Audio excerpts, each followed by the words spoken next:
This is one of those court cases that I would like to be following in real time, but unfortunately, it's in federal court, okay? And when it comes to federal courts, they don't have cameras in the courtrooms, okay? They don't have a reliable audio stream, and you'll be hopeful if they have even just a reliable output of transcripts on a consistent basis, okay? You basically got to go with media reports on stuff, so please take a lot of this with a bucket of salt. But most of the reporting when it comes to this specifically comes from the court filings themselves, so you can at least trust the assertions that are made in the court cases, okay? What the findings of the court will be, this will be months out before we figure anything, okay? But this is the Gretchen Whitmer supposed kidnapping, or less, feds infiltrating a bunch of do-nothings and just be like, come on, do a kidnapping. Come on, let's do it. If you want any more proof of that, DOJ is seeking to keep undercover agents anonymous in Whitmer kidnapping case. Very interesting. So, you have all of these guys who are up there, okay? 6 men conspired. I think one of them flipped or something like that. And again, maybe they'll all be tried, okay? And then at sentencing, it'll be like, okay, and then we just run around, and then, oh yeah, and then we pull off the mask of that one, and aha, guess what? It's shorn back and sides, and Ray-Bans, and a Glock. Oh my god, that was a Fed. And, oh, number 4 was a Fed. And number 2 was a Fed. All the people who actually did anything. Feds. Because that was in the filings beforehand. This was basically a sewing circle that these guys had together. They were never going to be doing anything. They weren't even really talking about making any moves against the government until the Feds started to interfere and be like, we should probably go down to Michigan Capitol. We should probably go down there. We should go see Wicked Witch of the West there. Hey, let's go do that. Hey, I got a ride. Hey, we got a black SUV outside. If you guys want to take it, we can go. Huh? Come on, let's go. It just seems like classic entrapment. One of the tentpole glowy ops that's out there that more people should be made aware of. Federal prosecutors in the Michigan Governor Gretchen Whitmer kidnapping case have asked a judge to keep the names of 2 undercover FBI agents undisclosed and accused a defendant's friend of offering a cash bounty for information about at least one of the agents. Yeah. Because they probably are going to know a lot more than what they're let on. But if they have their information sealed and their identities made anonymous, all you're going to have is unquestioned findings presented before the court. Just reports from police officers. It'll be grand. The U.S. government articulated its positions on the issue on February 24th in response to the February 22nd brief from defendant Barry Croft stating that federal agents shouldn't be allowed to testify under false names. Yeah, exactly. According to Croft, allowing them to testify under pseudonyms violates his constitutional rights.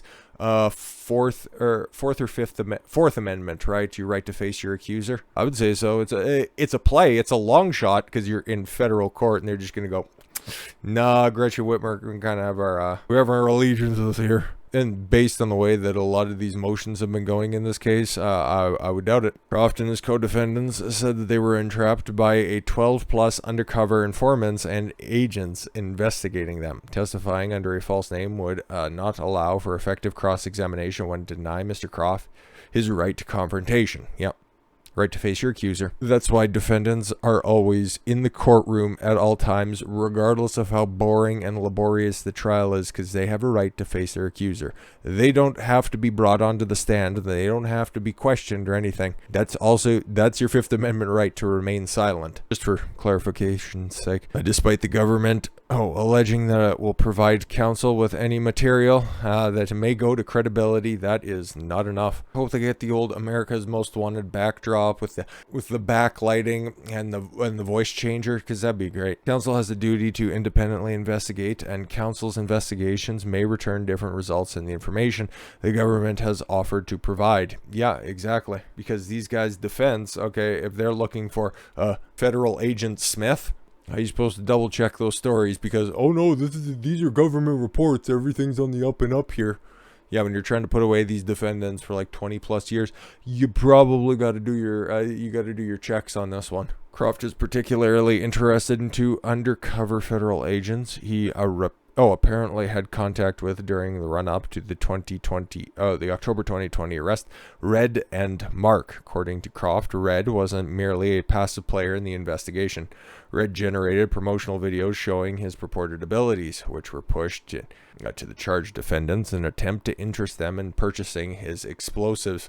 That's pretty interesting and worthy of investigation, wouldn't you say? When they didn't initially bite, Red offered that IOUs were an acceptable form of payment. Oh my god, literally, it's like just stuffing them in his pockets. Don't worry, we'll get you later, we just really want you to have these. Why is that? We just really want you to. We just think you guys are doing good things. Fuck me. Croft accused the Department of Justice of lacking any explanation as to the undercover agents that should be kept anonymous. Prosecutors responded on February 24th, accusing Croft of disclosing discovery materials to his extremist associates. Well, if your dude published a video, I don't know.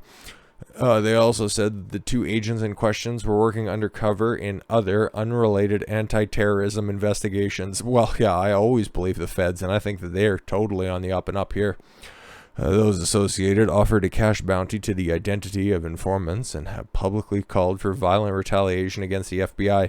How so? They've been under lock and key by the government since they've been arrested in October of 2020. So you'd be monitoring any of their communications, and all they want is some names so their counsel can do some investigations into it. Well, that's just what the prosecutor's saying. We always believe prosecutors, right? The government requests the court permit undercover agents to testify using pseudonyms by which they were known to the defendant. As evidence, prosecutors included a screenshot of someone saying that Croft had been arrested, offering a $1,000 reward for the name and location of the rat. Oh my god, violent retaliation. A $1,000 cash reward for information. Interesting. It's probably just as bad as entrapment, right? They also cited numerous examples of Croft talking to reporters. Oh my god, talking to reporters, talking to the media. Should have bought off those scales. Public disclosure of the witnesses' true names has no bearing on defendants' ability to prepare their defense or to cross-examine the witness. Okay, believe us. Prosecutors also argued that the undercover agents would still be testifying live in the public courtroom. The use of a pseudonym won't affect the jury's ability to observe and assess the agent's demeanor and appearance at trial. But if you don't have any information, you don't know which questions to ask, it doesn't matter if they have a fucking violent twitch whenever they're lying. If you don't catch them in a lie and you don't have the information to do that, your fucking cross-examination is useless. Prosecutors also argued that the court prohibit sketch artists and other observers just makes this trial seem really fucking legitimate, and the fact that you have to cover up literally everything, and any motion that's brought forth by the defense is just summarily dismissed. Nothing to see here, fellow patriots. Just go about your days. Oh, hopefully you don't have your little dart team infiltrated by the feds. Unbelievable. Entrapment motion fails for Whitmer kidnap plot defendants.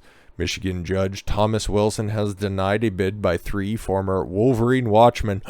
They're serious. They have a name. I wonder if they have little badges that they could sew onto their members-only jackets to have their charges dismissed, ruling that the presence of undercover FBI informants and agents in the alleged plot to capture Governor Whitmer doesn't amount to entrapment. Why is that? If they forced or tried to force explosives and, might have been the wheelman in this situation. It's like, I thought we were just going for drinks. No, we're going to the Capitol, fucker. Oh, okay.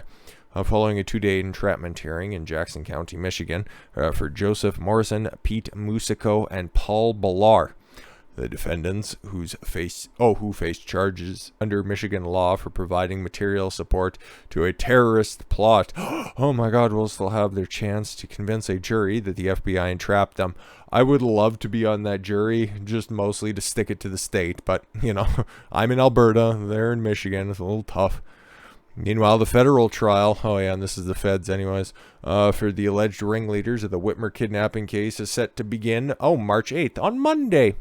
Those defendants, Adam Fox, Barry Croft, Daniel Harris, and Brandon Caserta, had their own motion to dismiss denied in January. They're going to trial. They're going to Fed court. And this is so fucked, dude. This is government corruption at its highest reaches. And everybody's forgot about this. Oh no, it's war in Ukraine, it's war in Russia. Fuck off. Look after your shit at home. So yeah, I'll be keeping tabs on this one because I'm interested in it as well. So with that said, thank you all very much for the gift of your time. I've been Don Consuelo. I want you to follow your gut and get after it. Take care, everyone.